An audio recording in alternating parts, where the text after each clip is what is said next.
Comment ça va ce matin? Ah bien. Il vient d'être dans la maison de Dieu, n'est-ce pas? Amen. Il est, comment dire ça? Il est content quand on se retrouve ainsi ensemble. Il y a une joie spéciale dans le ciel lorsque ceux qui connaissent Jésus se retrouvent dans l'amour pour l'honorer, pour l'élever, pour le bénir.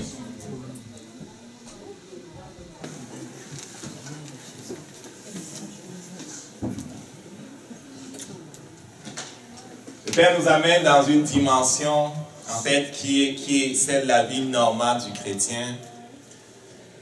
Et ce que l'on doit savoir, c'est que le Saint-Esprit va faire exactement avec nous, l'Église, avec toi, ce qu'il faisait avec Jésus-Christ et les premiers chrétiens lorsque l'Église telle que nous la connaissons a commencé. Lorsque Jésus-Christ a introduit la vie de Dieu dans ce monde.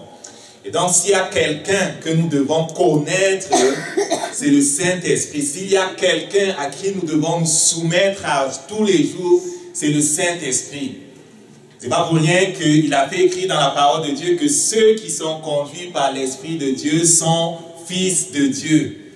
Y a-t-il un fils de Dieu dans cette église ce matin? Amen.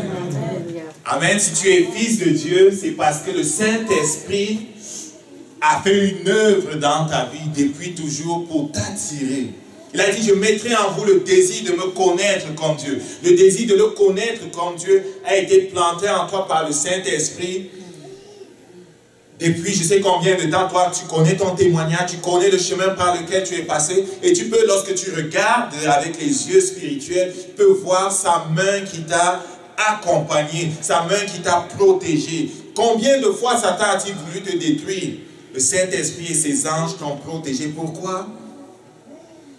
Parce qu'il a voulu que ce que Dieu a destiné pour toi, ou destiné de faire à travers toi, la part qu'il t'a donnée dans son œuvre, le Saint-Esprit a voulu que tu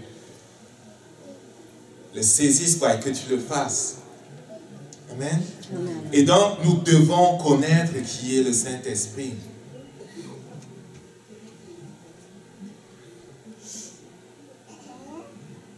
Quelque temps avant qu'il ne retourne dans le ciel, Jésus-Christ avait expliqué à ses disciples que voilà 3 ans et demi que j'ai passé du temps avec vous.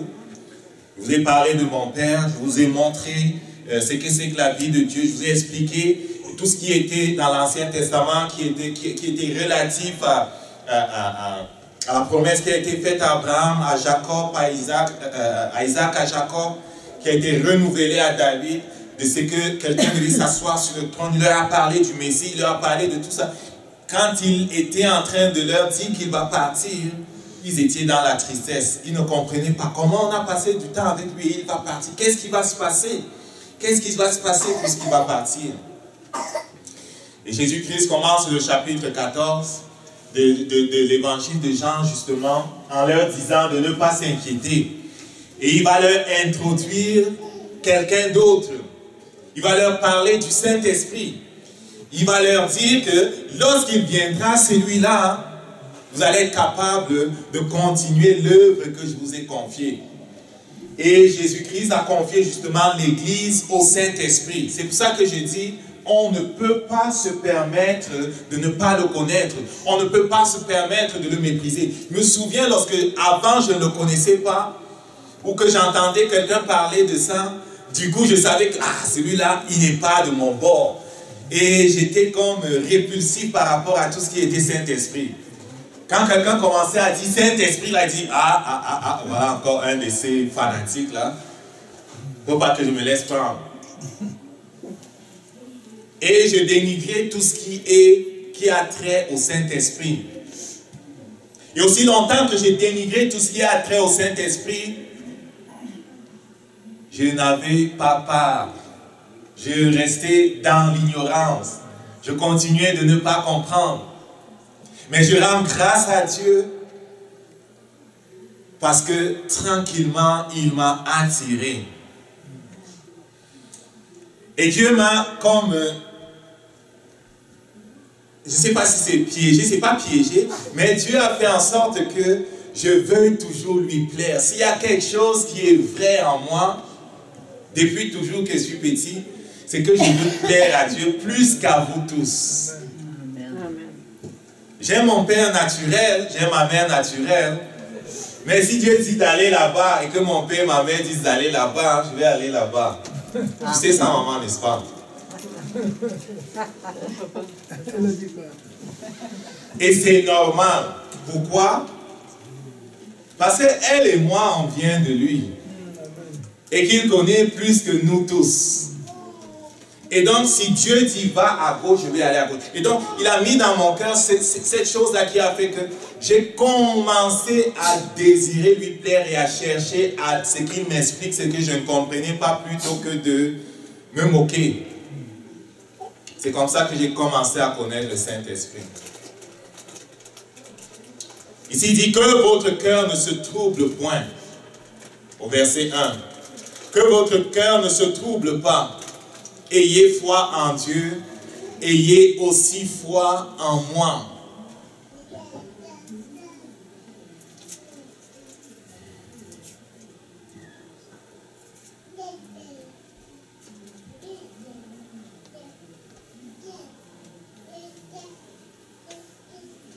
Je ne vais pas lire les versets où il parle de la demeure dans la maison de son Père. Je vais descendre là où il introduit le Saint-Esprit.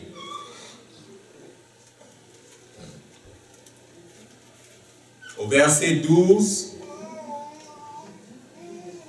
il commence à partir du verset 12, mais c'est au verset 16 qu'on va voir le Saint-Esprit introduit. Au verset 12, il dit, « Vraiment, je vous l'assure, celui qui croit en moi accomplira lui-même les œuvres que je fais. Il en fera même de plus grandes parce que je vais auprès du Père. » Quand on lit ce verset, et quand on lit ce qui est dit avant et dans les autres chapitres, Jésus-Christ est en train de dire, parce que je vais auprès du Père, je vais pouvoir vous envoyer le Saint-Esprit. Souvenez-vous, dans d'autres places, il disait, il est avantageux pour vous que je m'en aille. Vous voulez que je reste dans la chair là? Je ne veux pas vous servir beaucoup si je reste avec vous. Il est avantageux pour vous que je m'en aille. Non seulement à la croix, mais que je retourne auprès du Père. Parce que si je vais à la croix et je fais ce pourquoi je suis venu et que je retourne auprès du Père, je pourrais vous envoyer qui? Le Saint-Esprit. Je pourrais vous envoyer le Saint-Esprit. C'est pour ça qu'il dit, parce que je vais auprès du Père. S'il rentre auprès du Père, c'est lui par qui tout ce fait pourra venir sur l'Église.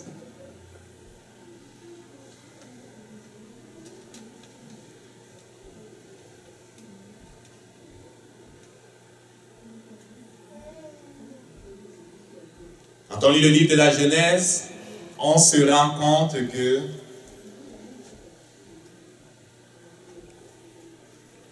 le Saint-Esprit recouvrait la terre, n'est-ce pas? On dit que la terre était une masse informe, le Saint-Esprit était sur la surface de la terre. Le Saint-Esprit, c'est une personne.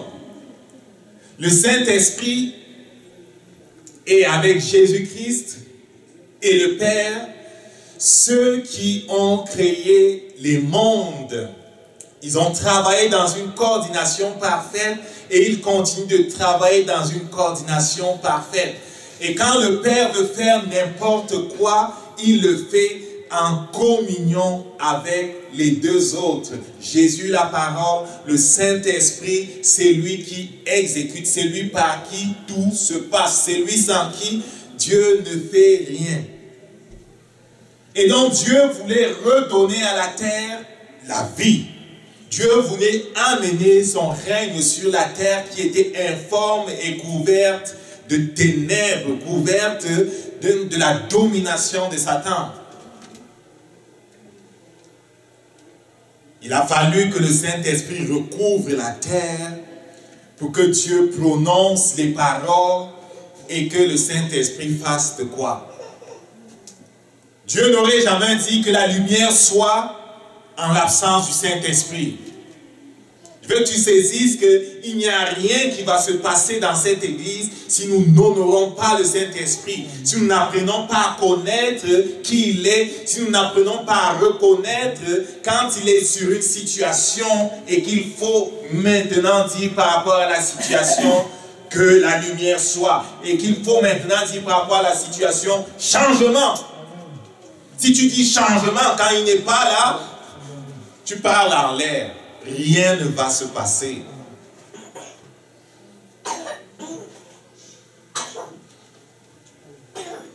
Et dans la vie d'intimité avec Dieu, de jeûne et de prière à laquelle il t'appelle, à laquelle il nous appelle en tant qu'Église, va aiguiser notre capacité à discerner quand le Saint-Esprit se meut.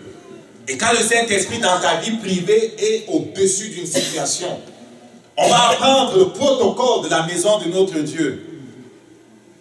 On va apprendre comment le faire bouger. C'était ma prière l'autre jour. J'étais ici avec Jocelyne et je disais, Seigneur, comment on te fait bouger? Saint-Esprit, tu sais que tu es là, mais c'est quoi? Comment on fait pour te faire bouger?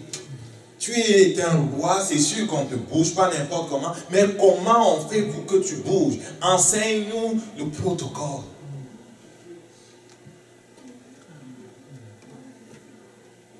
Il ne bougera pas n'importe comment, les amis. Et les anges sont là aujourd'hui, mais ils ne vont pas bouger n'importe comment. Ils sont là. Partout le nom de Dieu est honoré et proclamé, ils sont là. Et même quand tu es dans ta maison, ils sont là. C'est ce que la parole de Dieu déclare. Je n'ai pas besoin qu'il m'ouvre mes yeux spirituels pour que je croie. La parole de Dieu dit que chaque chrétien a un ange gardien. Et quand tu te déplaces, il y en a au moins 2 et 3 avec toi. Mais il ne bouge pas n'importe comment, il bouge avec toi pour te protéger. Mais je vais dire, bouger pour entrer dans une situation, pour intervenir, pour que ça se passe de façon miraculeuse et pas simplement naturelle. Ça, c'est quelque chose qu'il voudrait nous enseigner. Et donc, le Père a attendu que le Saint-Esprit recouvre la terre qui était complètement enténébrée à cause de ce que celui qui avait été chassé du ciel l'avait comme enténébré par sa présence là, l'avait déformé par le cataclysme de sa projection sur la terre, lui et ses anges. Il a attendu que le Saint-Esprit recouvre la surface de la terre déformée pour dire que la lumière soit. Et dans l'Ancien Testament, tu vas voir que chaque fois que Dieu a voulu faire quelque chose à travers n'importe qui, un prophète, un roi ou n'importe qui là, il a fallu que cette personne soit ointe, qu'on verse de l'huile sur elle, qu'elle soit recouverte du Saint-Esprit. Seulement alors, elle a pu accomplir la chose. Pourquoi? Parce que la puissance de Dieu, c'est dans le Saint-Esprit. C'est lui qui agit, c'est lui qui fait les choses.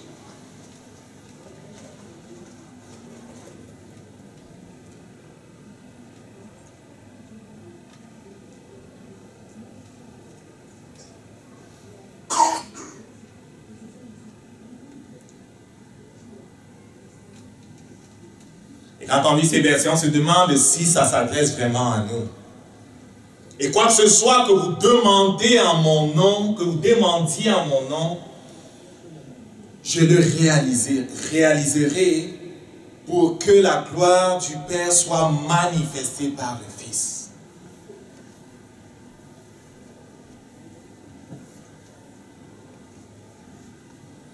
Dieu n'est pas menteur. Dieu n'est pas menteur. Dis après moi, Dieu n'est pas menteur. Dieu n'est pas menteur. Dieu ne ment pas. Dieu ne ment pas. Sa parole est la vérité. Sa parole est la vérité. C'est lui qui croit, Celui qui croit accomplira aussi accomplira aussi les œuvres que Jésus a faites. les œuvres que Jésus a faites. Il fera même de plus grands. Il fera même de plus grand. Parce que Jésus-Christ est allé vers le Père. Parce que Jésus-Christ est allé vers le Et que le Saint-Esprit est venu. Et que le Saint-Esprit est venu. Et je vous ai dit l'autre jour, quand on était en prière ici avec Jocelyne, j'étais vraiment... j'étais chagriné. Je pleurais, ça m'arrive souvent. Ça m'arrive aussi dans la prière lorsque je loue simplement et que il me touche d'une façon particulière, je pleure. Cette fois-là, c'était la tristesse à cause de ce que ça fait 3 ans qu'on marche. Et je connais la vie de certaines personnes. Je connais les sujets par rapport auxquels j'ai pris.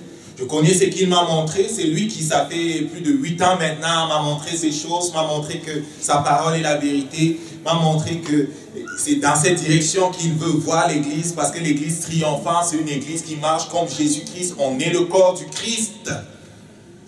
On est le corps dont il est la tête. Et je disais, c'est quoi qu'il faut faire, Père? C'est quoi qu'il faut faire? C'était facile pour Paul. Tu l'as fait avec Jean, tu l'as fait avec Jacques, tu l'as fait avec les autres. J'étais comme... et c'est ça qu'on doit avoir, comme notre cœur doit être... On veut cela, on doit le vouloir de tout notre cœur. C'est pas l'affaire que tu vas dire que si tu veux, tu nous donnes. Est-ce que vous voyez dans quelle direction on doit s'en aller? On doit le vouloir de tout notre cœur. Pourquoi? Je vous ai dit que c'était un roi. Il y a la dimension de ce que c'est un roi. Il y a aussi une autre dimension qui fait qu'il faut le vouloir de tout son cœur. Parce qu'il y a quelqu'un qui ne veut pas que tu possèdes ces choses. Il y a une opposition dans le monde spirituel pour que Jésus ne soit pas glorifié dans ta vie. Et ce n'est pas parce que Satan est plus fort que Dieu. Non, c'est parce qu'il y a un protocole qu'il nous faut finalement connaître. La parole de Dieu en parle comme les voies de Dieu. Et le Père disait, comment veux-tu que la vie de Dieu soit naturelle pour vous, pour toi, alors que tu es constamment dans le naturel? Est-ce que quelqu'un comprend ça?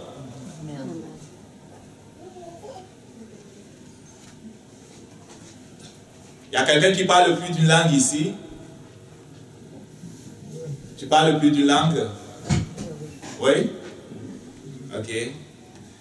Est-ce que tu sais que si tu passes beaucoup de temps sans parler une des langues que tu parles là, et que tu te retrouves dans le pays où on parle cette langue, ça va être compliqué pour toi de parler cette langue-là? Ok? Je me souviens, j'avais passé quelques mois en Angleterre. Je suis revenu à Strasbourg dans l'autobus. Le français était étrange pour moi. Le français, juste le petit français, là, j'ai grandi dans le français, c'était rendu étrange pour moi. Quand je voulais parler en français, il y a des mots anglais qui venaient. J'ai grandi dans notre pays au Cameroun. Tout petit, j'ai appris à parler la langue de la région dans laquelle j'ai été, dans le nord, le Fulani. Je parlais ça plus que ma langue maternelle. C'était naturel pour moi. Je parlais même avec les petits de cette région-là en inversant les... Parfois on parle de façon codée. Au lieu de dire je parle, on va dire le part. Tu vois, tu inverses les syllabes. Parfois je parlais même en inversant les syllabes. Les gens le font en français parfois. Au lieu de dire parle, il dit le part. Il parle en inversant les syllabes comme si code en fait que ceux qui sont à côté ne sachent pas facilement c'est quoi qu'ils disent. Je le faisais en full day pour ceux qui connaissent la langue. Mais parce que je suis resté longtemps sans parler le full day, si je m'en vais là-bas, par la grâce de Dieu, je pourrais entendre ce qu'ils disent, mais je ne serais pas capable parce que ce n'est plus naturel. Je suis resté trop longtemps sans me pratiquer. Est-ce que vous comprenez ça? Et le Père disait, comment t'attends-tu à ce que ce soit naturel, la vie de Dieu, si tu ne la pratiques pas au quotidien? Comment veux-tu que mes voies te soient naturelles, que ce qui est de mon royaume soit naturel et facile, si tu n'es pas dedans à tous les jours? Est-ce que vous voyez où se situe le problème? Le problème, c'est qu'on ne s'est pas habitué à demeurer en lui.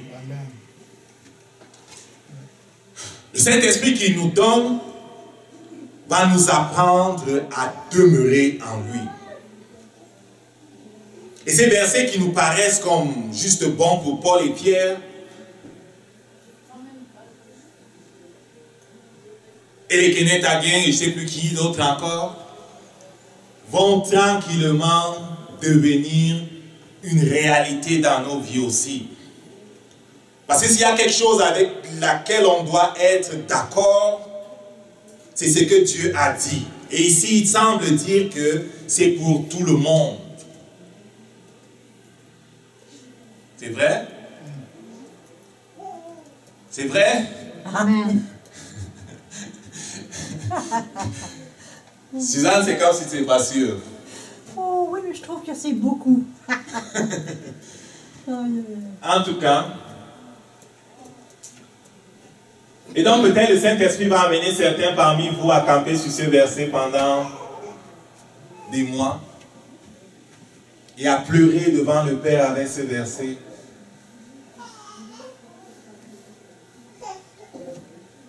Et à pleurer devant le Père avec ce verset, à pleurer devant le Saint-Esprit avec ce verset en disant « Honore ta parole, honore ta parole, honore ta parole ». Est-ce que c'est le même verset dans la Bible du Louis II? Louis II aura une variante. Attends, je vais afficher Louis II.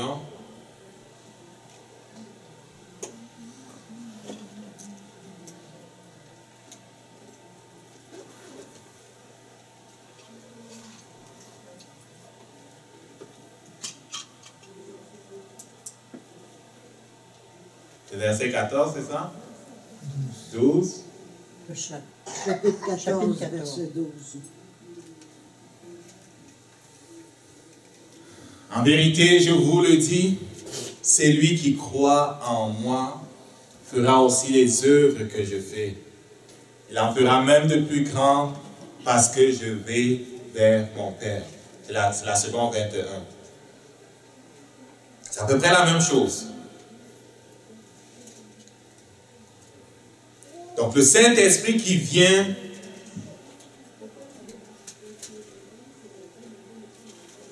dans ta vie est exactement semblable, te rend semblable à Jésus-Christ sur qui il est venu et a rendu Jésus de voir des choses.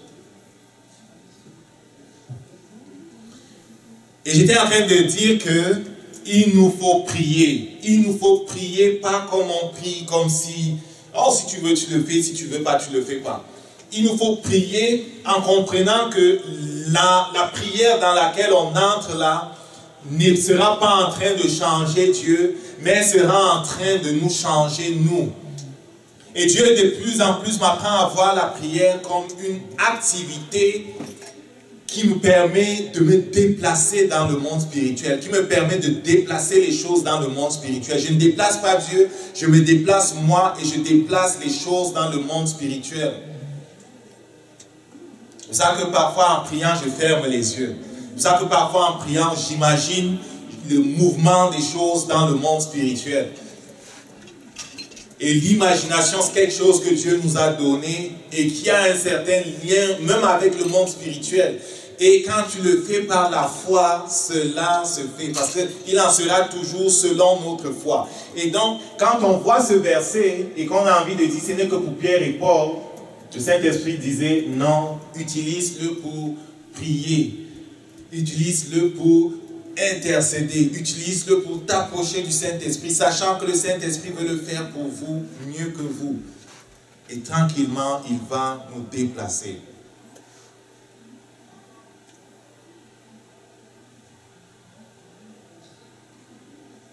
On connaît l'histoire de Bartimée.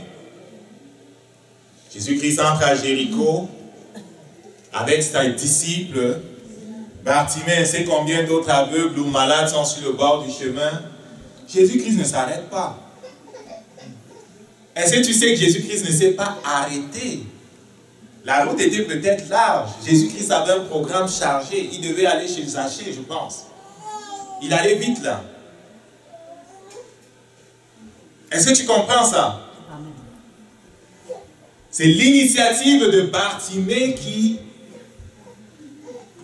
fait en sorte que les chaînes dans lesquelles Satan l'avait placé pendant des années, ce jour-là sont brisées.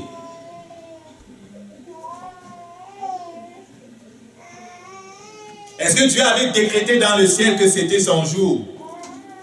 Ce jour-là? Non. Mais depuis le commencement du monde, Dieu a décrété la liberté pour tous les hommes. Je dis, depuis le commencement, Dieu a décrété que l'on va être libre. Il avait dit à Satan, sache que quelqu'un qui descendra de là, cette femme que tu as trompée, va t'écraser la tête. Depuis le début, Dieu a décrété la liberté pour nous. Imagine que Bartimée était resté dans l'indolence. On comprend c'est quoi l'indolence? La passivité. C'est une chose mortelle, la passivité. Imagine que Bartimée était simplement là à compter les sous qu'on lui avait donnés. Ou a fini, je ne sais pas, son repas. Et elle s'est dit, oh, c'est encore un autre rabbin, ça me fait quoi? J'aime mieux rester dans ma condition parce que ça va me faire des retours d'impôts, ça va me faire des ici et de cela. Je vous ai parlé de cet homme qui était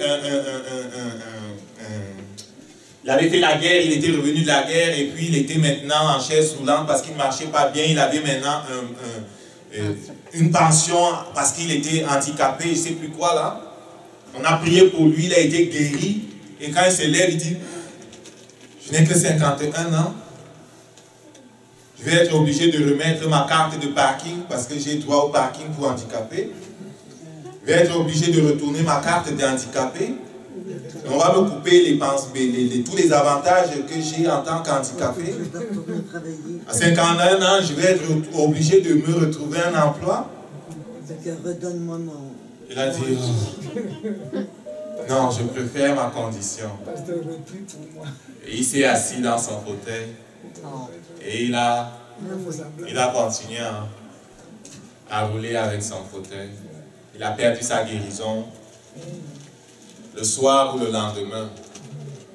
Et donc, si Bartimée était comme ça, indolent, passif, il n'aurait pas reçu sa délivrance, bien que Dieu l'avait décrété depuis longtemps. Il a crié, fils de David, aie pitié de moi. Il a crié. Il a crié. On dit tais-toi, il a crié. Il y a des gens, il y a des choses qui te disent tais-toi. Tu penses que tu es qui? Ça a toujours été comme ça. Pourquoi tu veux que ta vie soit différente? Vous pensez que vous lisez la Bible plus que qui? Les miracles, c'est déjà passé. Est-ce qu'on est obligé de se marier? Est-ce qu'on est obligé d'être guéri? Est-ce qu'on est obligé de ne pas être malade? Vous les chrétiens, vous faites comme si on ne va jamais mourir. Pourquoi tu te bats à prier pour quelqu'un qui est malade? Reste tranquille et meurt, non? Voilà ce qu'on les entend dire. On dirait que vous ne voulez pas mourir. Non, ce n'est pas que je ne veux pas mourir. Je ne veux pas que Satan m'emmène avant le temps. C'est pour ça que je résiste, comme il m'a dit de résister. La guérison est disponible. Pourquoi faire la fine bouche? Et Bartimée a refusé de se laisser écraser, ou par les apôtres ou par la foule. Et quand le Saint-Esprit dit qu'il cherche des hommes en qui il va se montrer fort, c'est des hommes qui n'ont pas honte de la foule. C'est des hommes qui, lorsqu'ils lisent ça et qu'ils comprennent que c'est ce que Dieu veut, ils font tout ce qui est à leur moyen pour l'atteindre. Je me demande ce que les autres vont nous dire quand on va arriver au ciel, si on ne fait pas tout ce qu'il était possible de faire. Il se peut que les Paul disent, pourquoi vous avez fait ça, vous avez été tellement mou, vous auriez pu faire tellement plus. Et Timothée, les Paul, les Jacques ont dit que, on regardait ça d'ici. Un peu comme tu regardes le match des Canadiens, souvent tu sautes dedans. Parce que c'est ici qu'ils devaient tirer le truc. Eux aussi là-bas, ils sont en train de regarder. Ils se tirent les cheveux, quoi. Parce que on laisse passer les occasions. On joue ça trop mou.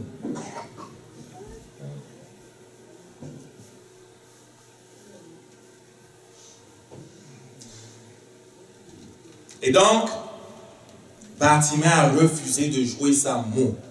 Il a crié, il a crié, il a crié et le roi de gloire s'est arrêté. Et le Saint-Esprit veut savoir s'il y a des gens ici qui sont prêts à faire les fous.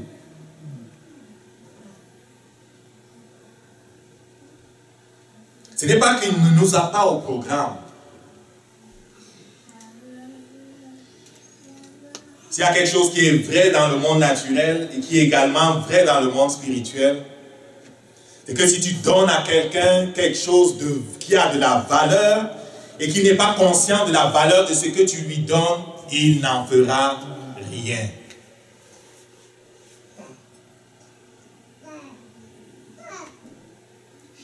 Ce que le Père a à offrir est extrêmement précieux. Aussi faut-il que par notre attitude et par notre consécration et par notre détermination, on amène notre chair qui veut nous parler d'autre chose, qui veut nous parler de ce monde à la soumission. Et on dit, oui, on veut vivre en tant que fils de Dieu et payer le prix. Il y a un prix à payer. Jean s'amuse. Quand tu dis au nom de Jésus et que le Saint-Esprit bouge là, il y a un prix à payer pour une communion avec le Saint-Esprit de ce niveau-là. Tu ne vas pas faire ce que les autres font. Aaron là, quand le père d'Aaron est mort, tu peux lire dans le livre d'Exode, ou dans le livre, je ne sais plus quel livre, quand le père de Aaron est mort, Dieu lui a interdit de quitter la tente. Dieu lui a interdit même de pleurer. À cause de la proximité, de l'intimité qu'il avait Dieu, il ne pouvait pas faire n'importe quoi. Même pleurer son père. Encore moins se rapprocher d'un corps. Symbole de la mort, de la domination de Satan. Est-ce que tu comprends ça? Si tu veux, comme ton Père, être capable de reconnaître le mouvement du Saint-Esprit, si on veut, nous, Église, comme notre Père, être capable de reconnaître le mouvement de l'Esprit quand il est sur quelque chose et décréter avec l'assurance que cela se passe et voir la chose se passer, il faudra que l'on s'astreigne, est-ce qu'on comprend ce que ça veut dire, à une certaine discipline. Est-ce qu'on comprend ça? Il y a un prix à payer. Il y a quelqu'un qui priait pour avoir un ministère de puissance et il a reçu. Mais ce n'est pas venu facile. Il priait tous les jours. Il dit, bon, mon femme, je veux maintenant aller prier dans ma chambre de prière là. Il ferme la porte et il prie. Il dit, je vais sortir juste quand Jésus là va me répondre. J'entends qu'il apparaît aux gens, il faut qu'il m'apparaisse aussi, il me dise c'est quoi qu'il faut pour avoir un ministère puissant. Il entre, il ferme la porte, il prie, je ne sais pas combien d'heures. À un moment donné, les odeurs de la bonne nourriture de sa femme et les bruits des plats sonnent et il sort de là. Et sa femme dit, puis, il t'a parlé, il dit non. Il s'assoit, il mange. Ça s'est passé comme ça plusieurs fois. Jusqu'à un jour, je ne sais plus quand, il était ressorti. Petit, il était ressorti, sa femme lui dit, mais c'est comment? Il est encore rentré dans la chambre pour prier. Il dit, n'ouvre pas jusqu'à ce que quelque chose se passe. Et ce jour-là, pendant qu'il priait, il priait. Subitement, il y a la lumière dans sa chambre. Il croyait que c'est sa femme qui ouvrait la porte comme ça. En tout cas, ça avait tellement duré, il croyait que c'est sa femme qui ouvrait la porte. Mais ce n'était pas sa femme. Le rayon venait du plafond. Et une voix d'ange a annoncé Jésus-Christ comme toujours. Quand Jésus-Christ vient, il y a un ange qui annonce Jésus-Christ quoi. Il entre dans la chambre. Et Jésus-Christ se met donc à dire, je suis venu pour répondre à ta question. Et Jésus-Christ lui a parlé pendant au moins 1-2 heures. Il cherchait le crayon, il notait tout ce que Jésus lui a donné. 14 points, 13 à 14 points pour avoir un ministère de cuisson. Il notait sur le carton avec le crayon. Et quand on lit ces points, on se rend compte que notre chair nous bloque beaucoup. Quand il dit ça, est-ce qu'on comprend? La chair. C'est pas forcément... quand on dit la chair, c'est tout ce qui est naturel, tout ce qui est de la vie naturelle, tout ce que quelqu'un fait naturellement quand il ne connaît pas Dieu. La jalousie, le mensonge, la convoitise de ce qui est à l'autre, le fait de ne pas être sensible à ce qui est du ciel, le fait de ne même pas être sensible à ce genre de versets. Ce genre de verset ne dit rien à certains chrétiens. Ils dorment encore. Donc, Jésus-Christ lui a donné un certain nombre de choses et la plupart de ces choses avaient trait avec le brisement qui doit avoir lieu dans notre chair. La prière et les jeûnes dans lesquels on s'engage va nous y aider. Il y a un prix à payer, les amis. Et je nous encourage à payer le prix. Pour Marie, tout à l'heure, c'était l'obéissance, le prix de l'obéissance. Tu n'as pas le goût de faire ce que Dieu dit, tu le fais pareil. Et ça, c'est basique, quoi. Et ça va toujours être l'obéissance. Quand Dieu parle, l'obéissance est extrêmement importante. Quel que soit ce que Dieu dit, l'obéissance sera tellement importante. Parce qu'en avançant, en méditant sa parole, en la lisant, le Saint-Esprit va nous toucher avec certains versets et cela appellera de notre part l'obéissance, la soumission, plutôt que le raisonnement. Ce qui bloque les gens, c'est le raisonnement. Et ils disent, mais ils sont nombreux qui font comme ça. Pourquoi on devait faire différemment? Hey. Parce que Dieu veut une élite et ce n'est jamais la foule. Ça ne va jamais être la foule. Tu ne peux pas prendre pour standard et pour repère la foule. Tu ne peux pas être de ces chrétiens qui disent que est-ce que Dieu va me chasser hors du ciel si je fais ça? Non. Il ne va pas te chasser hors du ciel. Tu es déjà sauvé. Ok, c'est correct. Je vais continuer de faire ça. Et qui n'est pas la volonté parfaite de Dieu. Ce n'est pas possible pour quelqu'un qui veut voir la gloire de Dieu.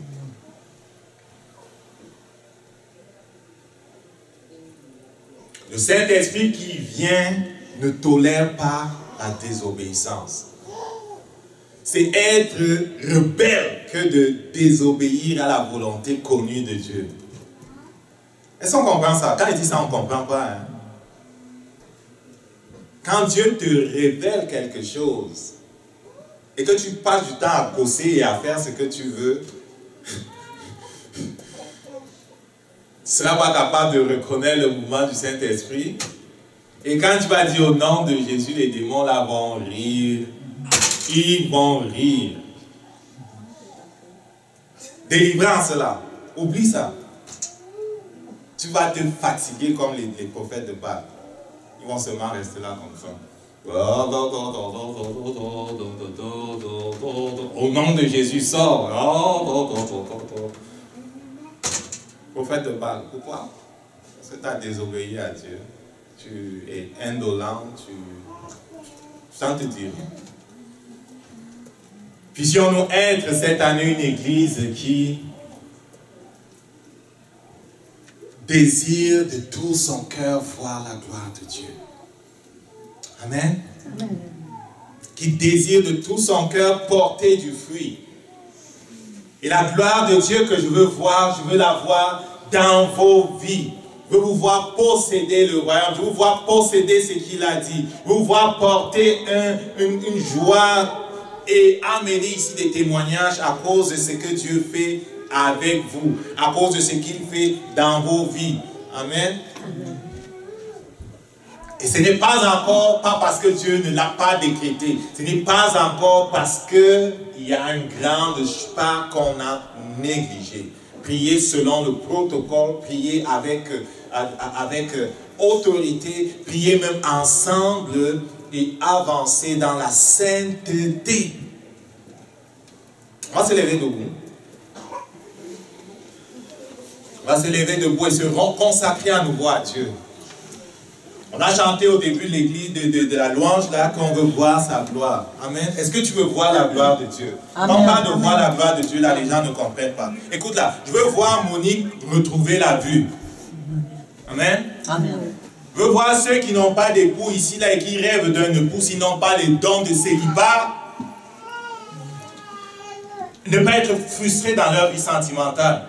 Je veux voir ceux qui sont mariés et qui ne connaissent pas le bonheur de vivre ensemble et qui vivent comme des célibataires ou comme des colocataires, connaître le bonheur d'être mariés. Je veux voir ceux qui ont des enfants et qui ne voient pas leurs enfants être soumis à Jésus-Christ, connaissent le bonheur qu'a connu par exemple Josué. On connaît ce que Josué a dit, non? Moi et ma maison, nous servirons l'Éternel. Je veux les voir connaître le bonheur de voir leurs enfants et eux servir l'Éternel. Je veux voir ceux qui ont parti des business réussir dans leurs activités. Amen. Amen. C'est de ça qu'il est question. Je veux voir la gloire de Dieu dans ta vie. Amen.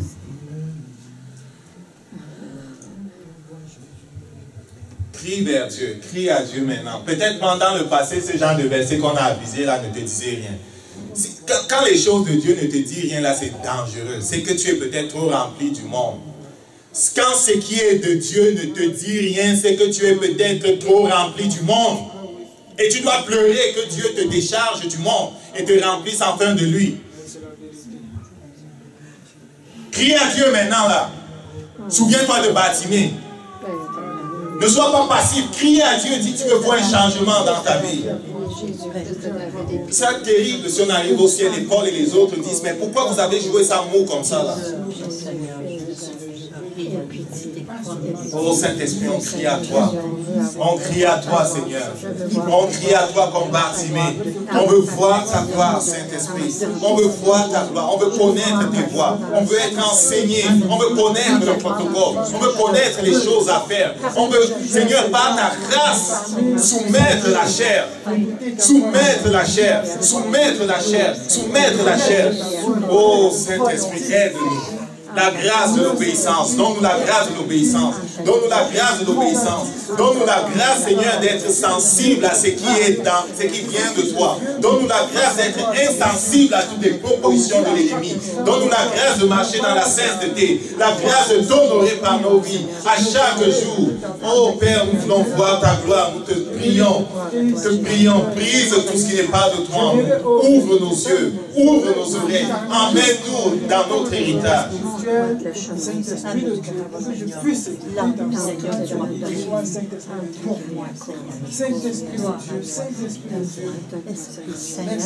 Dieu. Rends grâce à Dieu parce que c'est son désir de t'élever, c'est son désir de te délivrer, c'est son désir de te donner ce qui est à toi. Il te donne ce qui est à toi. Rends grâce à Dieu, Père, nous te rendons grâce.